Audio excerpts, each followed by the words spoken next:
Muy buenas tardes y buenas noches a todos y a todas en esta nueva entrega de la Cátedra Iberoamericana que está coordinada por la FUNGLODE, la fundación que preside el expresidente Leonel Fernández, quien es nuestro anfitrión en la tarde de hoy, y la Corporación Escenarios que yo presido.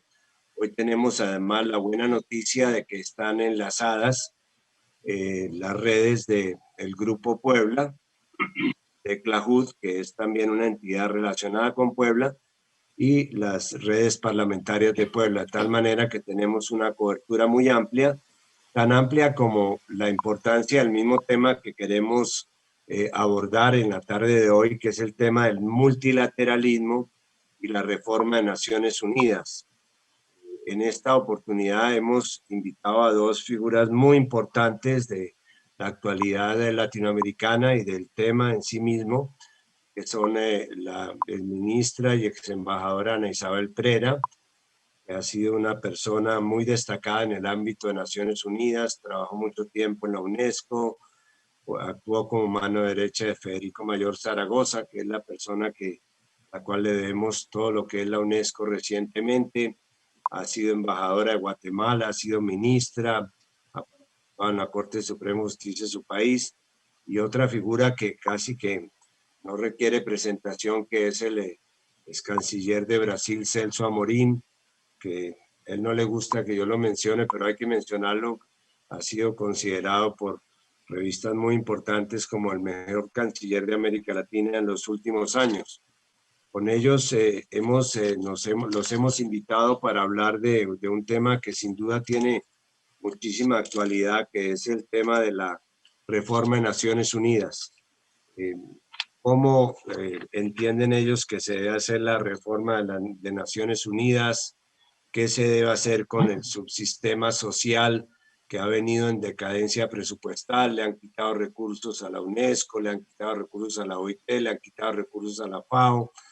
¿Qué se debe hacer con el subsistema económico que está integrado por esta santísima trinidad que son el Fondo Monetario, el Banco Mundial y la Organización Mundial del Comercio, donde lo que pesa es el voto ponderado de lo que se aporta más que el voto sencillo democrático? Y por supuesto el subsistema político que tiene que ver con la reforma del Consejo de Seguridad, con la discusión sobre el poder de veto, con el empoderamiento de la Asamblea de Naciones Unidas, qué hacer con las operaciones de Peacekeeping Force que están llevándose una parte considerable del esfuerzo de Naciones Unidas, si se deben o no mantener, y todo esto dentro de un marco general que trazará el presidente Leonel Fernández, que es el tema del multilateralismo como tal. ¿Qué hacemos frente a la bipolaridad hegemónica? ¿Vamos a una multipolaridad o vamos a un fortalecimiento del sistema multilateral? Entonces, las reglas de juego son muy sencillas. Vamos a tener unos 5 minutos para hacer los planteamientos iniciales. Posteriormente haremos una contrapregunta para volver a reencauzar el tema, y finalmente habrá una oportunidad para que cada uno haga como sus consideraciones finales.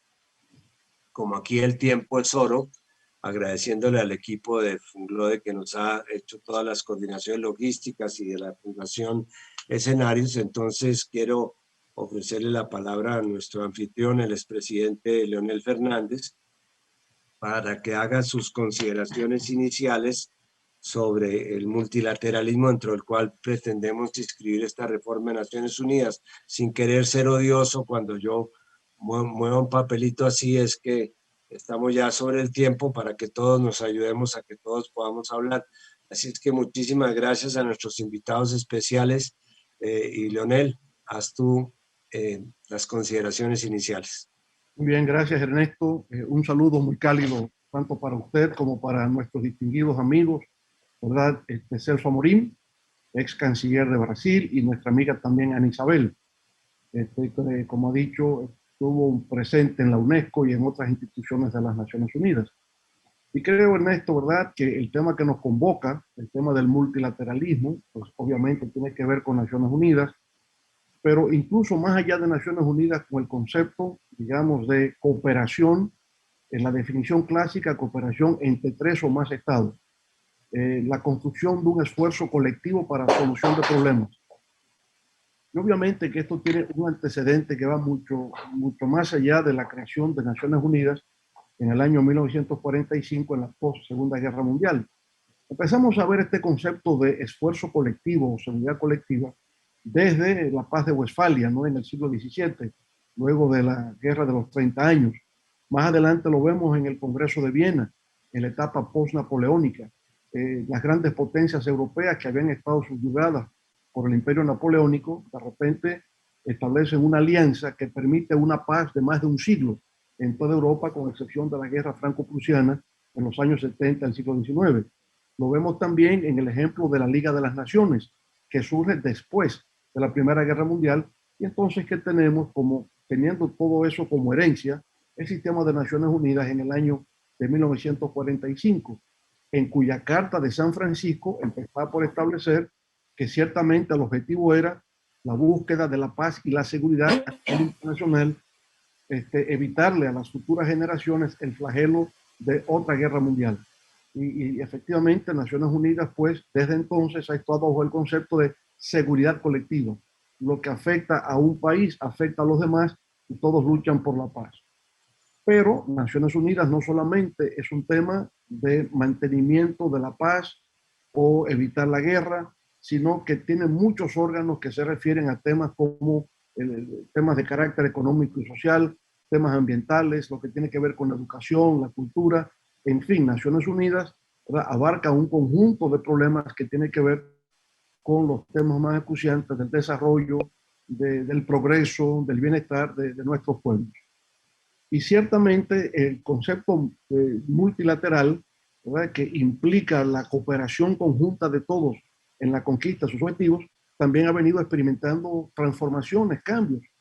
El cambio más importante se da al término de la Guerra Fría, cuando ya Naciones Unidas no es solamente una asociación de Estados miembros, sino que se abre también a organismos intergubernamentales, pero también a organizaciones no gubernamentales. Se abre a la sociedad civil, se abre al mundo empresarial, que son actores no estatales de derecho internacional.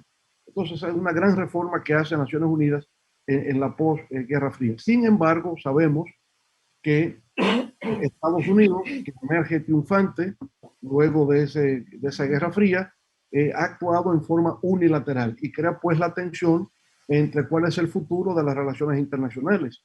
Si se basa en una relación hegemónica de una de las potencias mundiales o realmente el multilateralismo que se expresa en su universalidad a través de Naciones Unidas es lo que puede prevalecer. Obviamente hay reformas pendientes. En los últimos años hemos visto varios secretarios generales aportar propuestas de reformas. Primero fue Boutros Ghali, el egipcio, ¿verdad?, que no pudo reelegirse para un segundo mandato debido a que efectivamente encontró la resistencia del gobierno de los Estados Unidos. Luego de Boutros Ghali tenemos a Kofi Annan, que introdujo varios proyectos de reformas muy importantes que tenían que ver con el Consejo de Seguridad, que genera una de las grandes tensiones sobre el tema del multilateralismo, toda vez que establece una clasificación de Estados miembros entre los estados permanentes con derecho a veto y los estados no permanentes, que son 10 y que se van rotando cada 2 años. Entonces, Kofi Annan introduce esta reforma para modificar lo referente al Consejo de Seguridad, también la gerencia interna del sistema de Naciones Unidas y lo que tiene que ver con la parte de seguridad y mantenimiento de la paz. Luego de Kofi Annan, por supuesto, hemos tenido las más recientes propuestas de reforma del actual secretario general Antonio Guterres, que también va en la línea de cómo hacer de Naciones Unidas como mecanismo multilateral una institución más eficiente, más accesible, más democrática, más equitativa, ¿verdad?, con reformas en el Consejo de Seguridad una vez más, pero también en lo que tiene que ver con la gerencia, transparencia y eficiencia del sistema de Naciones Unidas. De manera pues que podemos decir que ciertamente el multilateralismo es la opción preferida para la solución de los conflictos internacionales, para la promoción de la paz, para promover los objetivos de desarrollo sostenible, ¿verdad?, promover todo lo que tiene que ver con transformación y cambio social en beneficio de la humanidad, pero no es menos cierto que es un multilateralismo que también requiere de reformas para ser más eficaz en la conquista de sus metas o de sus propósitos. Es muy importante esta perspectiva histórica que nos da el presidente Fernández en un análisis ya de contexto del papel de Naciones Unidas. Sin duda una de las personas que ha estado más interesada, inclusive he sido testigo de eso en el Grupo de Puebla, del enfoque multilateral, ha sido el ex canciller Celso Amorín. Celso, ¿por qué nos compartes tus opiniones sobre este tema? Bueno, gracias. Un gran honor participar de ese debate, de esa discusión con dos presidentes amigos, y también con Ana Prera, que también es una persona muy conocida, y para mí es un gran honor. Pero como el tiempo es corto, voy directamente al punto para hacer dos o tres comentarios. Yo creo que lo más necesario en este momento, estoy totalmente de acuerdo con lo que el presidente Fernández ha dicho sobre fuera del multilateralismo no hay vida, no hay solución. Hay solamente riesgo de guerra, hay el riesgo de invasiones, sanciones unilaterales, y todo eso es muy malo. Entonces, ya salgo de ese presupuesto. Pero tiene que ser un multilateralismo reformado, porque como ha sido también muy bien expuesto, hay un gran déficit, sobre todo un déficit democrático en la estructura de Naciones Unidas. Bueno, ¿cómo cambiar eso? Es una, al mismo tiempo que hay, como Samper, como Ernesto Samper señaló, un poco empoderamiento de los órganos que se ocupan de la parte económica y social. Por ejemplo, el Consejo Económico y Social debería, en principio, no digo decir por lo menos, no digo decir dar directivas al Fondo Monetario, al banco, pero por lo menos servir de inspiración, y es totalmente ignorado. ¿No? Yo fui embajador de Naciones Unidas, conseguir que un alto dirigente del Fondo Monetario esté presente en una reunión de consorcio es una gran dificultad. Bueno, pero no me voy a alargar mucho. Pero lo más importante, creo, es haber una disposición de la reforma. Como el presidente Fernández señaló, grandes momentos, señaló los grandes momentos históricos de Westfalia, de Viena, etc. Solamente grandes acontecimientos provocan real esfuerzo de reforma, real esfuerzo de institucionalización. Bueno, y para quedarme en el periodo relativamente reciente, de los últimos 120 años, 110, 120 años, fue la Primera Guerra que genera la Sociedad de Naciones, la Liga de Naciones, y la Segunda Guerra que nos trae a San Francisco de la Carta de la ONU. Yo creo que la pandemia, con todos los brutales problemas que crea, y sigue creando, seguramente un déficit de multilateralismo se expresa también por la falta de poder de la Organización Mundial de Salud, pero yo creo que la pandemia, con todos los problemas de salud, de vida, pero también de economía, sería quizá el momento para que haya una decisión de tener una conferencia como fue Versalles, como fue San Francisco, para una refundación del sistema multilateral. Cuando digo refundación, no quiero decir terminar con todo y hacer otra cosa, pero hacer una visión, porque no es posible más ni una pequeña reforma aquí, una reforma allí. Eso se pasó, se agotó ese proceso. Tiene que haber un pensamiento general, global, sobre toda la situación. No sé exactamente cómo hacer, pero es necesario un liderazgo.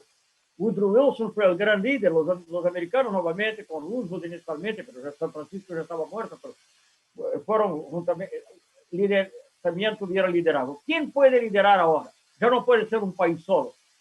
No sé, hay foros, el foro como el G20 está muy lejos de ser perfecto, países pequeños, medianos no están representados ahí. Pero no sé, algún grupo de países tenía que hacer un liderazgo para proponer, y esa es mi propuesta, muy sencilla, una gran conferencia de revisión de los órganos internacionales, de revisión, de refundación del multilateralismo, porque ahí entraría todo, el poder de los órganos económicos sociales, cómo pueden tener influencia real, la cuestión del Consejo de Seguridad, cómo democratizarlo sin perder la eficacia. Claro que eso es una cosa compleja, no es sencillo, pero es necesario discutir. No hace sentido, en un momento como ese, que tratamos de la pandemia, el Consejo de Seguridad ahora tuvo una otra reunión solamente para declaraciones, pero hace 6 meses hubo una reunión, no podía decidir, porque China vetaba una parte o Estados Unidos vetaba en una otra dirección. Eso no tiene sentido. ¿Cómo puede el destino de la humanidad? Eso es una distorsión incluso del sentido del poder de veto inicialmente después de la Segunda Guerra, que era evitar una guerra mundial. Yo puedo comprender que, digamos, si hay una cuestión que tiene que ver con Taiwán o que tiene que ver qué sé yo, con Alaska o con Puerto Rico, pueda utilizarse el derecho de veto. Puedo comprender una situación de eso porque no utilizarlo y tener una decisión por mayoría podría llevar a una crisis mucho más grande. Entonces hay que ser realista. Pero en la pandemia, en cuestiones como clima, que cada vez más son discutidas en el Consejo de Seguridad, no hace ningún sentido. Pero entonces eso exige una refundación. Yo trabajé mucho en eso, pero yo trabajé con la óptica de los años 90. Yo creo que es necesaria una óptica nueva. Ya, mi óptica ya está superada sobre eso. Entonces, pero sí, ¿cómo empoderar los órganos económicos sociales? ¿Cómo hacer que tengan consecuencias? Dicen, la OMS no la alcanzó eso. Claro, no es porque no haya discutido, no haya tomado buenas decisiones, pero ella no tiene poder de hacer que las cosas que decida. ¿Cuál es el poder de OMS de decir alguna cosa y que llegue al Fondo Monetario, lo haga? No hay. No hay. El Fondo Monetario o el Banco Mundial, para ser más preciso en este caso. Entonces, es eso que quiero. Creo, yo puedo citar aquí una frase de Che Guevara, no quiere decir que yo sea un revolucionario, pero es una frase que tiene que ver un poco eso. Una vez le preguntaron, en el final del inicio de los años 60, le preguntaron, había una gran discusión en los foros multilaterales entonces sobre reforma agraria. Y había un modelo que había estado en India, otro en Egipto, había decisiones, discusiones técnicas. Entonces alguien le preguntó a Che Guevara, ¿cómo se hace la reforma agraria? ¿Qué es necesario hacer? Che Guevara ha dicho muy sencillamente, primero se hace una revolución, después se hace la reforma agraria. Entonces, yo no quiero la revolución, pero yo quiero la voluntad política, una conferencia que tenga el objetivo de reformar, porque si vamos por los sistemas tradicionales, no llegaremos nunca a ningún lugar. Claro, el Consejo de Seguridad quiere el veto, pero en la Asamblea General también hay otros mecanismos que paralizan todo. Entonces yo creo que una conferencia en que haya la conciencia de que tenemos, no solo que tenemos un sistema multilateral, que no sea hegemónico, que sea contra el unilateralismo, pero que además de eso sea un nuevo sistema multilateral, con más democracia, con más empoderamiento para los órganos de derechos humanos, los órganos económicos sociales. Muy sencillamente. Gracias. Muchas gracias, Celso. Creo que está muy claro estamos como llegando a los talones de Aquiles del debate. Nos permitirá profundizar más en la segunda tanda de este encuentro. Ana Isabel, ya ha visto desde adentro el tema Naciones Unidas en un área tan importante como la UNESCO, que tiene que ver con educación, ese corazón de las Naciones Unidas. ¿Cómo ves tú este debate?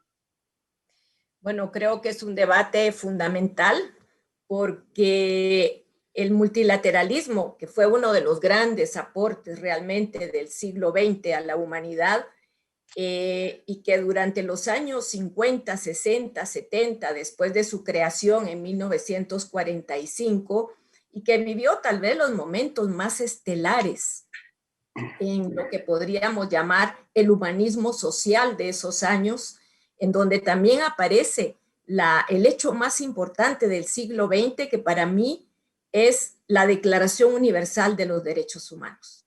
Como por primera vez realmente, después de 10.000 años de historia, la humanidad reconoce por primera vez que hay una igual dignidad de todos los seres humanos sin distinción, ni de raza, ni de ideología, ni de religión, ni de pensamientos. Esto es fabuloso y esto lo logran las Naciones Unidas. Se vive a intensidad este humanismo social, los años 50, los años 60, 70, hasta que llega en los años 80 el neoliberalismo. Y entonces el ser humano, que era el centro del desarrollo, pasa a un lado y en el centro de la acción política, del interés, lo que se sitúa son los mercados, los bancos, la especulación Y este ser humano, que era el beneficiario de esa cooperación internacional tan importante, se convierte en un consumidor, y si no consume, no existe. Entonces, empieza el debilitamiento del sistema de Naciones Unidas, sobre todo de las organizaciones especializadas en los temas sociales y humanos, en los temas como la UNESCO, como lo es la FAO, la OIT, la OMS, se van debilitando porque se les quita el interés, se les quita sobre todo el financiamiento, y hay una decidida voluntad política de reducir el impacto que tienen, contrario a las otras instituciones como es el Fondo Monetario Internacional, el Banco Mundial, la OMC, que van teniendo mayor y mayor importancia. Creo que esto ha sido el efecto terrible para el multilateralismo en las instituciones especializadas de vocación y de misión humanista, porque además aparecen los grupos plutocráticos. Aparece el G3, luego se convierte en G7, que parece que es G8, incluso puedo decirles más reciente, y sé que hay países emergentes que pertenecen al G20, pero esto le ha quitado a la Asamblea General de Naciones Unidas el poder político, porque las verdaderas decisiones ya no se toman en el seno de la Asamblea General, se toman en el seno de los grupos plutocráticos, y se toman en el seno de los grupos plutocráticos porque son los que tienen un mayor PIB, el dichoso y famoso Producto Interno Bruto, que tanto nos ha engañado, sobre todo a los países pequeños, porque este producto que solo mide realmente la riqueza material no habla de las desigualdades, tampoco habla de la distribución. Y entonces, si queremos cambiar el mundo, tenemos que empezar a cambiar la forma como lo medimos. Y este Producto Interno Bruto, que no lo vamos desde luego a anular, pero tenemos que irlo sustituyendo poco a poco por el desarrollo humano. Ahora, afortunadamente, tenemos los objetivos de desarrollo humano y así hay que medirlo. Lo que nos importa es la persona, el ser humano, esa igual dignidad reconocida en el año 48, que verdaderamente constituyó una evolución enorme en la civilización humana.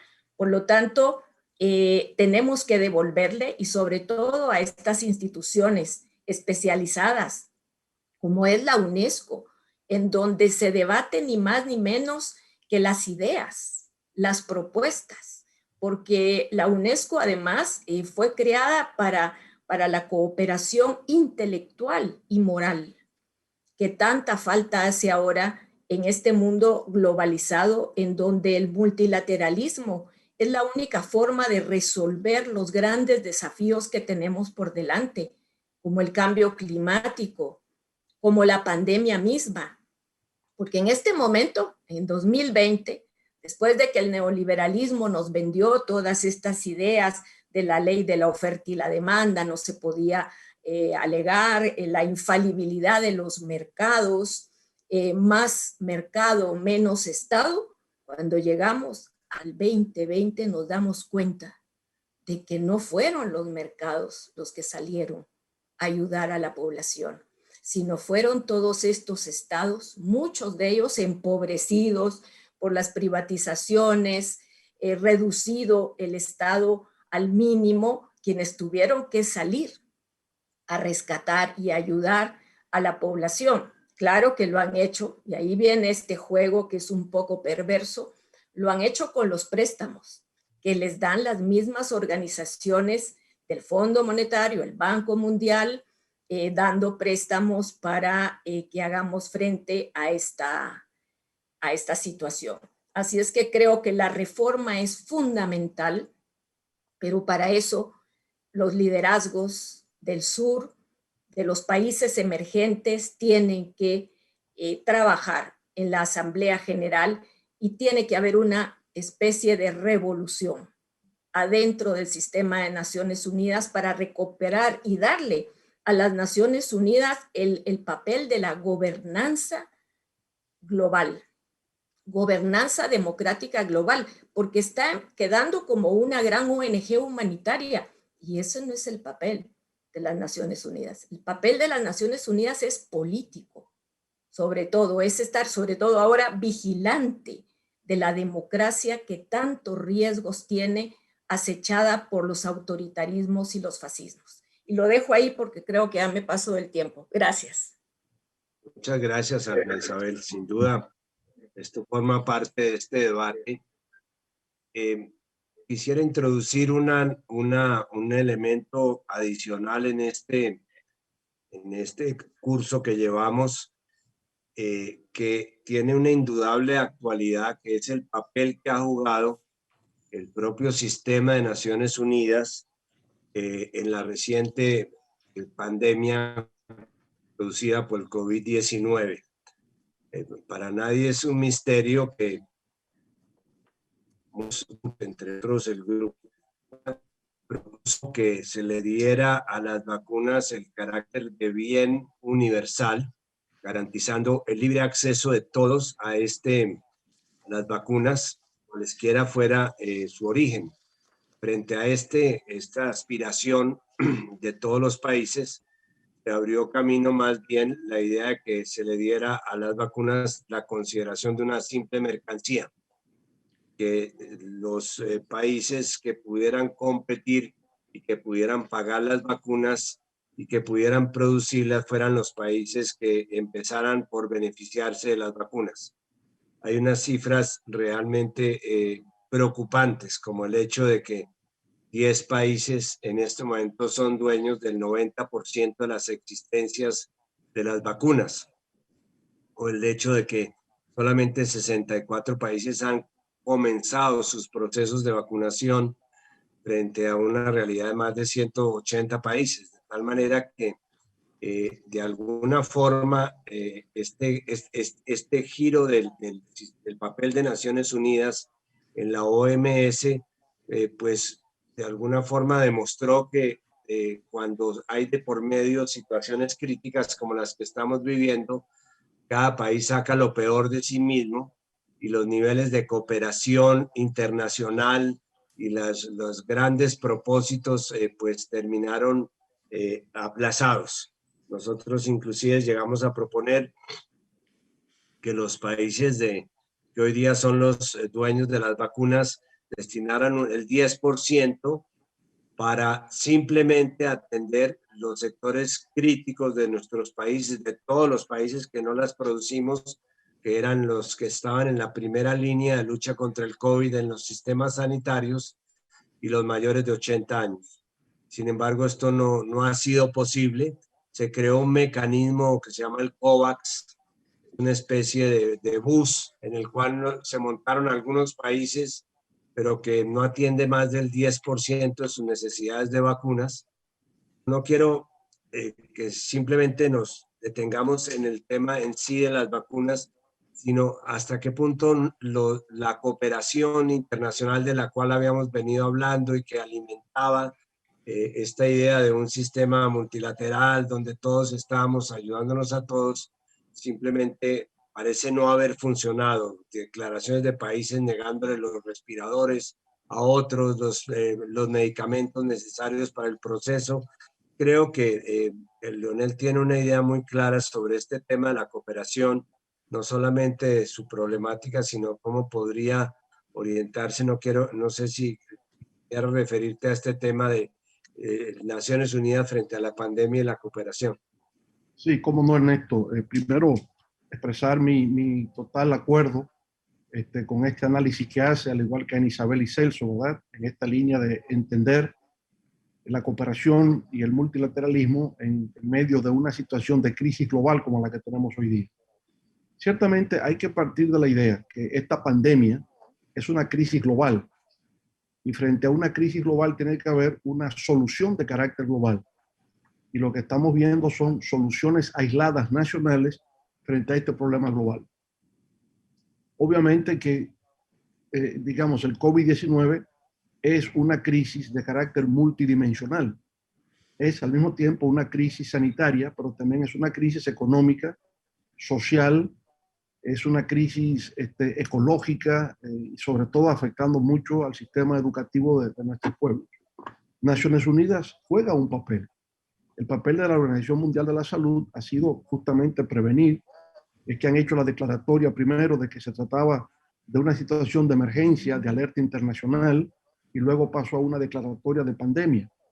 Y ha estado jugando un papel justamente en todo lo que tiene que ver con las pruebas que se han tenido que realizar y ya más recientemente en lo que tiene que ver con las vacunas. De manera que juega un rol quizás no en todo lo que desearíamos, pero la OMS se ha puesto al frente en el aspecto sanitario de esta pandemia y lo ha hecho en América Latina a través de su organismo regional, en el caso nuestro, la Organización Panamericana de la Salud. Pero como digo, también hay otros aspectos de la pandemia que tienen que ver con el elemento económico y social. Y aquí habría que ver ciertamente el rol de Naciones Unidas, porque los organismos multilaterales, ¿verdad?, que en este caso serían Banco Mundial, Fondo Monetario Internacional, no siempre han estado a la altura de las expectativas deseadas, que tiene mucho que ver también con la manera disfuncional en que estos organismos operan en función con las necesidades de nuestros pueblos, empezando en cómo se eligen sus figuras centrales. En el caso del Banco Mundial, el presidente del Banco Mundial siempre es un ciudadano norteamericano. Y en el caso del Fondo Monetario Internacional, siempre es un europeo, preferiblemente francés. Y eso ha sido así casi todo el tiempo. Y entonces uno dice, bueno, pero si la mayor concentración de la población está en el sur, ¿por qué nunca ha habido un director ejecutivo del Fondo Monetario que sea africano, que sea latinoamericano? ¿Verdad? ¿Por qué no ha habido un presidente del Banco Mundial que sea de otro país que no sean los Estados Unidos? Entonces, hasta la conformación de esos bufetes directivos está hecho de una manera en que los países del sur se ven completamente excluidos. Y claro está, hay una concepción de parte de esos organismos de cómo es que se manifiesta la cooperación. Cooperación y solidaridad realmente no la ha habido. Lo que ha habido es una respuesta limitada a la pandemia en lo que tiene que ver primero con la deuda de los países muy pobres, altamente endeudados, básicamente los africanos. Ha habido en algunos casos eliminación de la deuda, en otros casos se combina con una reprogramación, un congelamiento de los intereses y la concesión de nuevos préstamos. Pero lo que tiene que ver con la creación de un fondo global de solidaridad y cooperación, hasta ahora no ha existido. A pesar de que el G20, ¿verdad?, eso que Ana Isabel muy apropiadamente llama organismos plutocráticos, se reunió y estableció el criterio de cooperación y solidaridad como forma de enfrentar el impacto económico y social que la pandemia ha ido creando en todas partes. En la práctica esto no se ha producido. Y aquí también vemos la diferencia. Está en el caso de la vacuna, como usted ha señalado, hay una concentración de las vacunas en las potencias, en los países desarrollados, y una situación todavía de incertidumbre con respecto a los países en vía de desarrollo. Pero esto que vemos con las vacunas también lo vemos en otros muchos aspectos, en el manejo de la actual pandemia. Lo vemos en el caso, por ejemplo, de que no tenemos recursos nacionales disponibles como lo tiene, por ejemplo, Estados Unidos. Estados Unidos responde a la crisis porque tiene capacidad económica para eso, aplicando políticas monetarias expansivas o, en el caso actual, obteniendo por la vía fiscal el respaldo del Congreso. Se discute en este momento ya en el gobierno de Biden 1.9 trillones de dólares para mitigar el efecto de la pandemia en los Estados Unidos. Pero es el caso de Europa, donde la Unión Europea crea un fondo especializado para los 27 países integrantes de la Unión con la finalidad de que dispongan de recursos para poder enfrentarlo. Es cierto que aún ese mecanismo de integración regional ha fallado en lo que tiene que ver con la vacuna, ya por un aspecto puramente burocrático. Se concentró la compra de las vacunas en la Unión Europea y no ha habido una distribución eficaz a los países, Estados miembros integrantes de la Unión Europea. Pero ya tiene mucho que ver con algo que a veces también afecta a Naciones Unidas, que es la alta burocratización e ineficacia en los mecanismos de toma de decisión y de ejecución de las medidas. Pero en general, lo que podemos decir, Ernesto, ¿verdad?, Celso y Ana Isabel, es que se requiere, como bien se ha señalado, una especie de multilateralismo reformado. O sea, hay que pasar a una nueva etapa que va a implicar el elemento, los organismos económicos y sociales, además de lo que tiene que ver con el Consejo de Seguridad y, por supuesto, la capacidad gerencial de coordinación y ejecución de medidas por parte del organismo mundial. Bien. Celso, tu opinión. No, dos o tres comentarios. Yo estoy de acuerdo con Ana Isabel que, aunque creo que el G20 es un pequeño progreso en relación al G7 y al G8, porque por lo menos hay algunas economías de países en desarrollo. No digo eso porque Brasil está, pero de todas maneras no creo que sea la solución. No creo. Además, por ejemplo, hay distorsiones, hay muy pocos africanos, para decir una cosa, no hay nadie del Caribe, América Central, no hay un país para representar América Central y el Caribe. No hay y hay, por ejemplo, una repetición. Unión Europea es parte del G20 y los países principales de la Unión Europea también son parte del G20. Bueno, muchas distorsiones, pero en relación al G7, que no solamente economías industrializadas, superindustrializadas, es un progreso, una indicación, no de lo que debe ser, pero de dónde se debe llegar más adelante, ¿no? Porque siempre hay, en todas las organizaciones, un problema, digamos así, de encontrar el equilibrio entre la efectividad, la eficacia y la democracia. Tiene que encontrar el medio. Bueno, yo quería decir, porque, hablando nuevamente de la situación actual, no quiero entrar en los detalles, porque estoy de acuerdo con todo lo que se ha dicho sobre la importancia del acceso universal a las vacunas y la incapacidad de la OMS. Pero veamos dos casos. Tenemos la OMS y el Consejo de Seguridad, dos extremos. La OMS es razonablemente democrática en su proceso de decisión, tiene una conferencia, cada país tiene un voto. Bueno, razonablemente democrática, claro que tenemos siempre las influencias, etcétera, etcétera. Pero no tiene poder. Yo estuve en un panel convocado por Ban Ki-moon, que era entonces el secretario general, sobre el Ebola.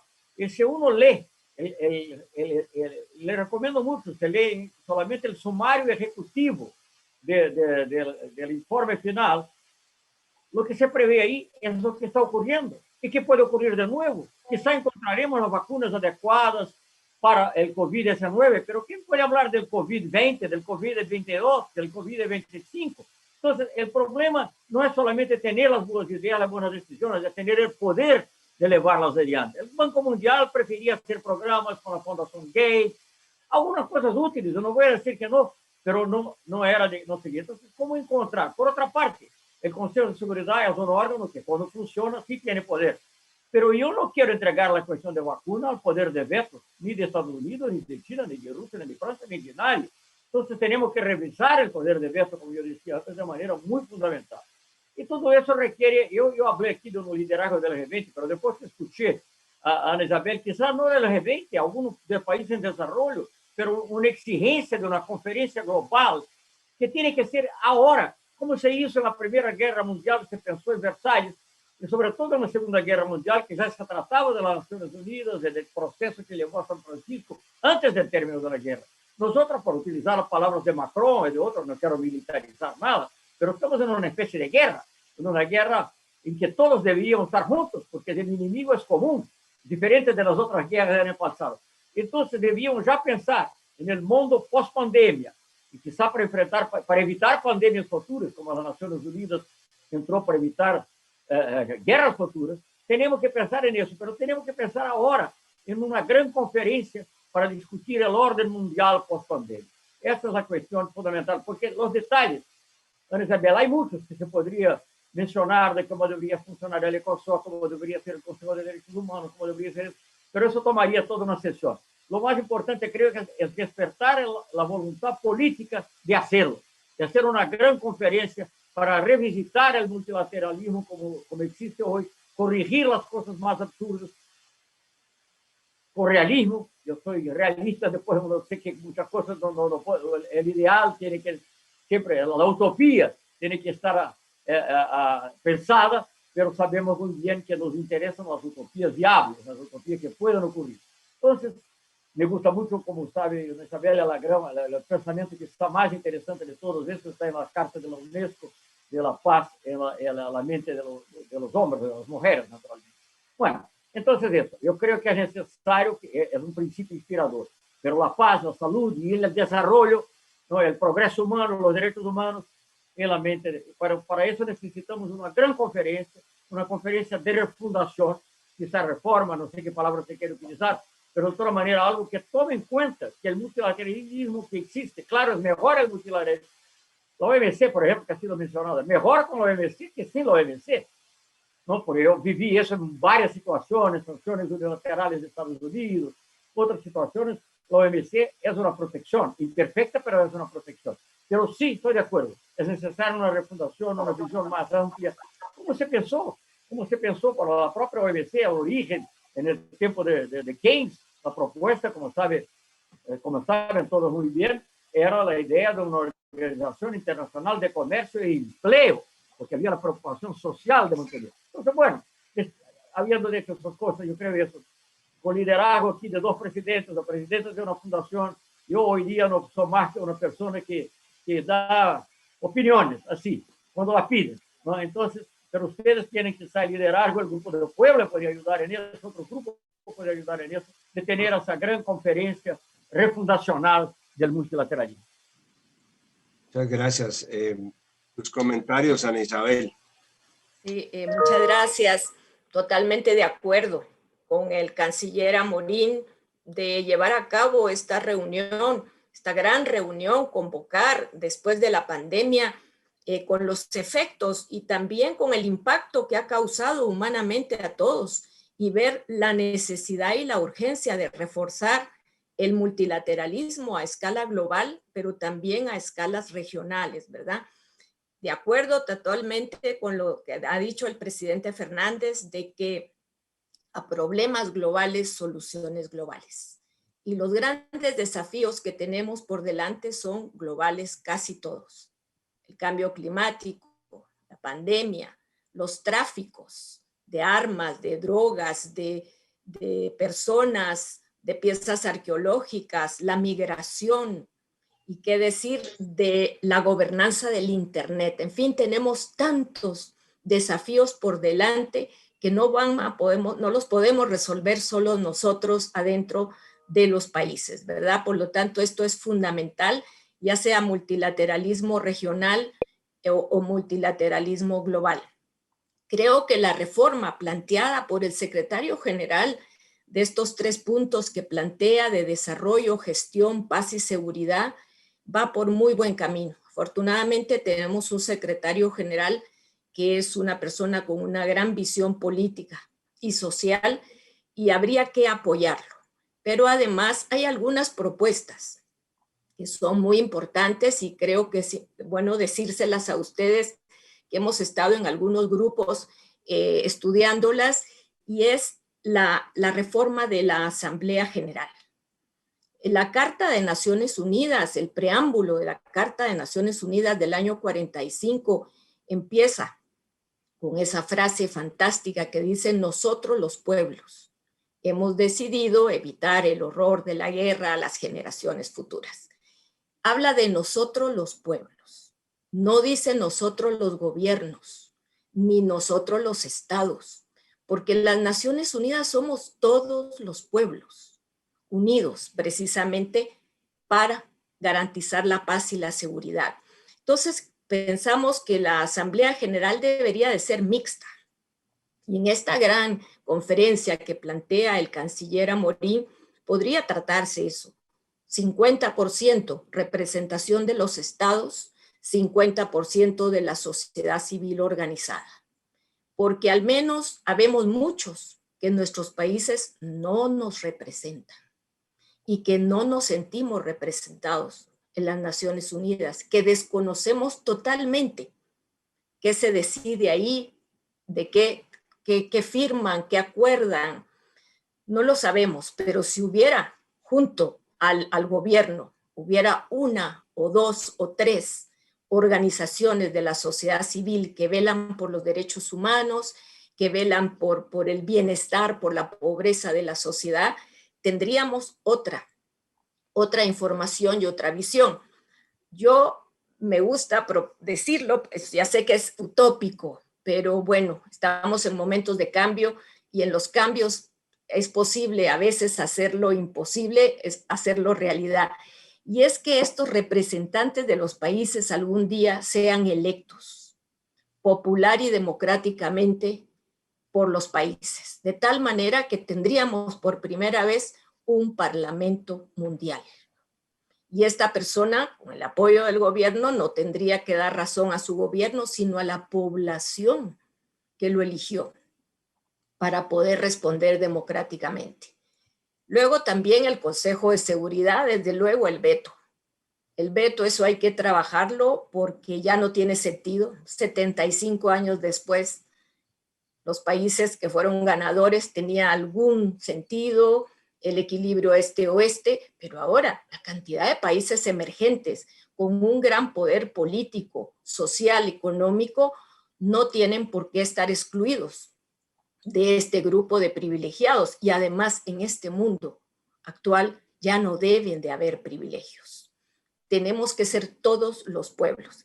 Y en ese mismo Consejo de Seguridad, proponer crear un Consejo de Seguridad socioeconómico. Si bien es cierto, hay un ECOSOC, como dice un amigo de todos, Federico Mayor, es más eco que SOC. La parte económica es la que prevalece en el ECOSOC y no lo social. Este sería un Consejo de Seguridad socioeconómico, es decir, lo económico en función de lo social, que es lo que hoy necesitamos. Y desde luego, crear un Consejo de Seguridad Medioambiental. Tenemos la espada de Damocles sobre nuestras cabezas de una posible catástrofe ambiental que podría no solo reducir y disminuir la calidad de la vida, y como dice el preámbulo de la Declaración de la Carta de Naciones Unidas, para garantizarle a las generaciones futuras y evitarle el dolor de la guerra. En este momento ya hay menos guerras, pero el dolor de la pobreza, el dolor de lo que puede ser una hecatombe ambiental que sería realmente catastrófica. Entonces, estas podrían ser algunas de las reformas que se proponen en esa gran reunión que dice el canciller Amorín, que se podría promocionar y reactivar a través de los países donde podamos tener alguna incidencia. Muchas gracias. Bueno, yo creo que estamos como aproximándonos al final de nuestro interesantísimo debate. Me parece que hay una idea clara planteada por Celso sobre la necesidad de que esta refundación de Naciones Unidas sea sometida a un mecanismo de legitimación democrática. Y cuando digo legitimación, recojo las palabras de Ana Isabel en el sentido de que no sea simplemente una participación de estados, sino que hay una participación activa de la sociedad civil. De hecho, ya se ha venido abriendo camino en Naciones Unidas, espacios de participación de la sociedad civil, organizaciones de derechos humanos. Hay un pacto de empresarios alrededor de la responsabilidad social. Los países de alguna forma adoptan distintas configuraciones para poder participar al interior del seno de Naciones Unidas. Cuando Colombia tuvo la presidencia del grupo de países no alineados, nosotros buscábamos mecanismos de consensos sectoriales para sacar adelante determinadas iniciativas, pero también tenemos que ser claros de que hay unos factores discordantes al interior del actual sistema que impiden que haya realmente una democracia plena. Esta situación en que la Asamblea aprueba declaraciones, pero las decisiones las toma un Consejo de Seguridad en el cual solamente están representados los países ganadores de la guerra, pues no deja de ser una circunstancia bastante paradójica. De la misma manera, el modelo de desarrollo que fijan a través del Fondo Monetario y el Banco Mundial, pues de alguna forma responde a un modelo que de alguna manera no compartimos muchos países que creemos en un modelo solidario de desarrollo, no en un modelo neoliberal. Por supuesto, también hay una discusión sobre si Naciones Unidas debe estar en operaciones de guardar la paz, el peacekeeping, o de construir la paz, que es el peace building, que sería lo que muchos quisiéramos que estuviera involucrada en ese tema. Es claro, además, que el mundo no va hacia un extremo de la bipolaridad ideológica, como algunos piensan, que vamos a salir de Estados Unidos y vamos a caer en la China. Eso es una super simplificación de lo que es la geopolítica actualmente. Creo que al contrario, ya hay un mayor interés en que sean unos organismos multilaterales. Yo leyendo uno de los mejores libros que me he leído en la pandemia, me ha tocado leer unos cuantos, es la biografía de Obama, que está muy bien escrita y además muy bien documentada. Pero hay una frase que me llamó la atención, es que Obama le pregunta a la mamá cuando estaba pequeño, ¿qué es esto de Naciones Unidas? Y la mamá le dice, es un sitio que se inventaron para no pelear entre ellos. Yo creo que esa es la mejor definición que se puede dar hoy día de lo que es Naciones Unidas. Es un sitio en el cual podemos pelear sin necesidad de enfrentarnos o de asesinarnos. Así es que creo que en ese sentido es bienvenida la propuesta de Celso de que se haga una gran asamblea refundacional. Creo que hay un consenso construido entre todos, ¿verdad? Expresado con la brillantez y la elocuencia de Celso, Ana Isabel y el propio presidente Samper, en el sentido de esta necesidad de hacer una reforma al sistema de Naciones Unidas que lo haga más democrático, más participativo y que pueda jugar su rol realmente, el rol con el cual fue concebida las Naciones Unidas, de garantizar la seguridad y la paz a nivel internacional, promover el desarrollo, promover el bienestar de los pueblos. Pero obviamente, en el caso nuestro, específicamente de América Latina, para nosotros es relevante, ¿no? En este mundo actual, en este mundo contemporáneo, tenemos que volver al tema de la integridad regional. Y ahí hay una gran debilidad que tenemos en estos momentos. Primero, hay un problema de organizaciones de carácter subregional. Empezando por el Caribe, ni siquiera nos entendemos con una sola organización. Tenemos CARICOM, pero resulta que para los países miembros de CARICOM, Cuba y República Dominicana resultaban ser países muy grandes. Entonces hubo que crear CARIFORUM para que pudiésemos estar ahí. Y ya luego se crea la Organización de Estados del Caribe, una tercera organización solo para agrupar a los países caribeños. Ya entonces tenemos el Sistema de Integración Centroamericano, tenemos el SICA, tenemos la agrupación de los países andinos, tenemos UNASUR y finalmente tenemos ACELAC. Y yo creo que cada grupo de países a nivel subregional puede continuar con su organización, pero al final es claro que tenemos que fortalecer CELAC como comunidad de estados de América Latina y el Caribe, que agrupe a todos los países, que los represente, que los identifique y que les brinde una voz relevante a nivel internacional para poder efectivamente ejercer presión y se apliquen los mecanismos de carácter multilateral en la solución de los problemas de carácter global.